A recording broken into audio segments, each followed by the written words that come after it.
Decíamos que íbamos a tomar contacto con Chile, ¿eh? Cruzamos la cordillera de los Andes y vamos a saludar a la comunidad chilena porque han sido noticia para la Argentina y para el mundo el pasado día domingo, ayer. Así es, se dio una votación histórica en el país vecino, pero para darnos más detalles acerca de esto, estamos en comunicación con Poirot Escobedo, que es periodista del canal 24 Horas. Bienvenido, Poirot, a Informativo Federal. Sí, ¿qué tal? ¿Cómo está? Muy buenas tardes. Esperando nuestro feriado, haciendo un poco la analogía con lo que está pasando en Argentina, estamos bastante golpeados por un resultado que era previsible, pero nadie puede anticipar que hubiese sido con tanta distancia, con tanta diferencia este rechazo al proceso de nueva constitución. Quedo atento a sus consultas. Poirot, esta reforma constitucional y esta votación que se ha hecho, el plebiscito, ¿era sobre un texto ya armado y que no se podía modificar o era aprobar o no el inicio de un debate? Y originalmente esta era una discusión binaria entre aprobar o rechazar una nueva constitución que de hecho en el plebiscito de entrada tuvo una aprobación de una relación de un 78% a favor del apruebo, y pasamos en este lapso de tiempo, poco más de un año, a un 38% de apruebo con un texto ya elaborado en ese transcurso de tiempo, y finalmente lo que era, les decía, una discusión binaria de apruebo o rechazo a una nueva constitución, finalmente se transformó en una suerte de apruebo para reformar o rechazo para reformar. Finalmente fue las posturas más centristas las que terminaron resolviendo el devenir de la campaña, y en definitiva lo que se rechazó fue un texto elaborado que tenía contenidos ecológicos, regionalistas, tenía una visión feminista y también un enfoque en los derechos sociales. Eso fue lo que contundentemente fue rechazado por el pueblo de Chile. ¿No se esperaba, Poirot, este resultado, o no se esperaba que sea tanta la distancia del voto negativo? No se esperaba con tanta distancia. Sí había una tendencia a partir de marzo, y coincidió también con la instalación del gobierno del presidente Gabriel Boric, quien personalmente como ciudadano y como actor político se la había jugado por completo por este proceso. Yo creo que ahí coincidieron una serie de situaciones desafortunadas en el órgano constituyente y también las expectativas que había en torno a el nuevo gobierno, y en definitiva ahí finalmente no termina de cuajar, no termina de generar un consenso. Y finalmente lo que trascendió es la idea de que esta constitución, más que unir al país, eventualmente podría dividirlo o fracturarlo aún más. Poirot, a partir de ahora, ¿cómo sigue? Vos decías, estamos esperando nuestro feriado, creo que lo entendí en alusión a la Argentina, ¿no? Sí. ¿Podría desencadenar episodios de violencia extrema como se han vivido aquí? La verdad es que ayer en la noche, se había anticipado, incluso habían personeros, líderes de centro izquierda o de izquierda que habían señalado que esto iba a significar un nuevo estallido social, igual como en el año 2019. Sí. Yo creo que los resultados hay que tomarlos con humildad. No hubo grandes manifestaciones públicas a favor de ninguna opción ayer en la noche, ni en la madrugada tampoco. La verdad es que esto se tomó con bastante sobriedad. Quienes quizás tenían mayor alegría o mayor efusividad en torno a este rechazo fueron los sectores más de derecha, los sectores más conservadores de Chile, quienes apostaron por el rechazo desde el día 1 de la instalación del órgano constituyente, pero finalmente lo que se ha hecho como lectura preliminar es que esto es un tema ciudadano y que el proceso no termina acá. De hecho, ya se ha trabajado desde el gobierno en promover un nuevo proceso constituyente y llamar nuevamente a elecciones. En este momento el presidente Gabriel Boric tiene que encauzar ese proceso, está sosteniendo reuniones con presidentes de partidos, también con los presidentes de ambas cámaras, del Senado y de la Cámara de Diputadas y Diputados, y en definitiva lo que tiene que pasar es que se conforme un nuevo acuerdo político para volver a convocar a una nueva elección y eventualmente que se redacte una nueva Carta Magna, que ese es el acuerdo transversal en este momento. ¿Por qué se piensa que la gente ha rechazado este proyecto? ¿Qué es lo que dice la gente?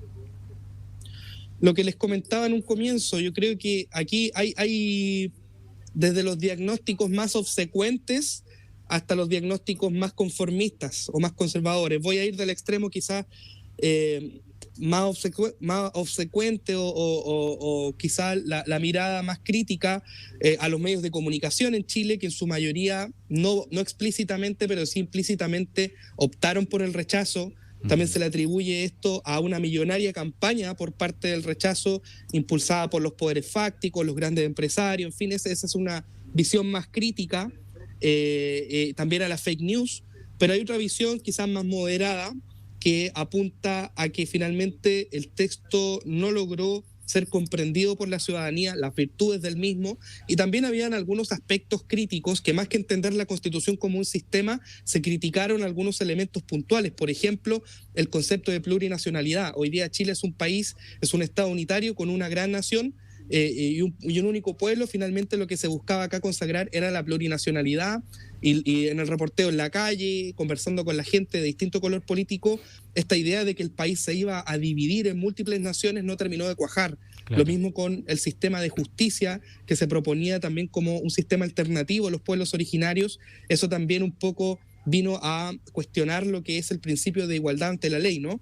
Y otros temas quizás que sí creo que responden más bien a la desinformación o a la falta de precisión, lo que respecta al derecho a la vivienda. Lo que se buscaba en esta propuesta era, de hecho, ampliar la visión en torno al derecho a la vivienda digna. Finalmente se cuestionó la propiedad de la misma, incluso había interpretaciones mañosas que indicaban que les podían quitar la casa a las personas. Eso en la idiosincrasia del chileno es algo que caló muy hondo, porque el sueño de la casa propia debe ser parte de los ejes fundantes del ideario del chileno.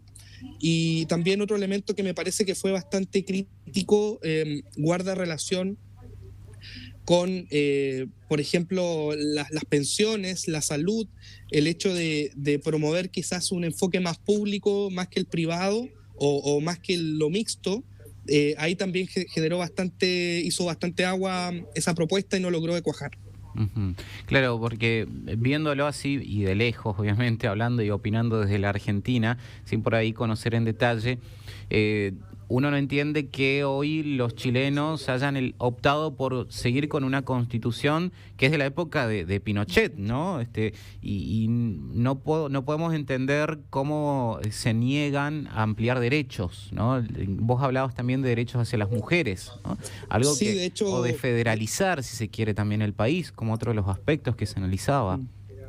Claro, de hecho, la experiencia comparada, ellos revisaban las redes sociales, algunos estudios, en fin, hablan de que en los últimos 230 años, el 93% de los referéndums constitucionales han sido aprobados. Claro.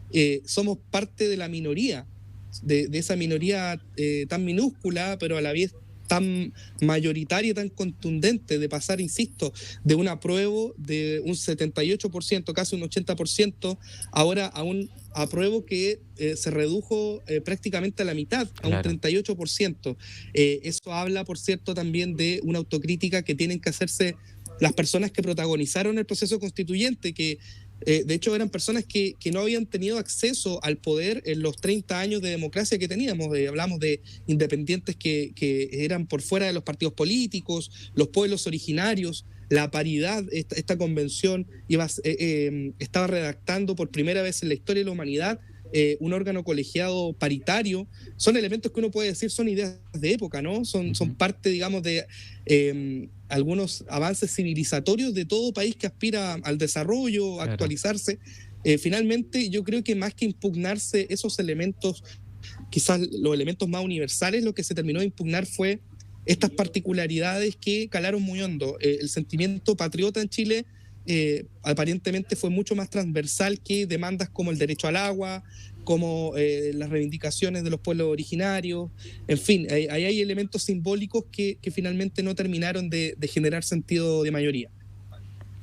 Bien. Muy bien, Poirot, agradecemos enormemente tu tiempo, te mandamos un abrazo.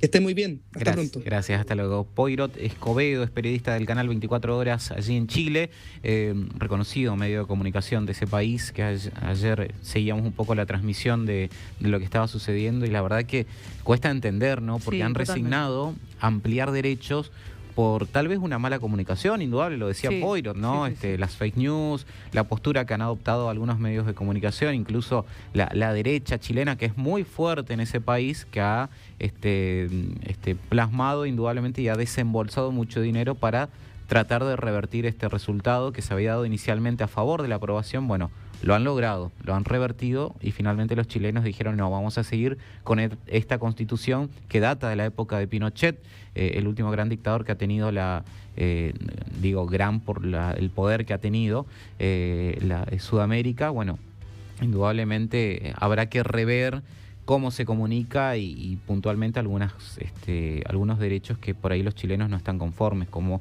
los pueblos originarios o esto de federalizar el país, ¿no? Como tiene la Argentina, por ejemplo. Sí, ¿no? Federalismo que todavía es cuestionado en la Argentina, pero lo cierto y concreto es que las provincias tienen cierta autonomía, cosa que en Chile no sucede.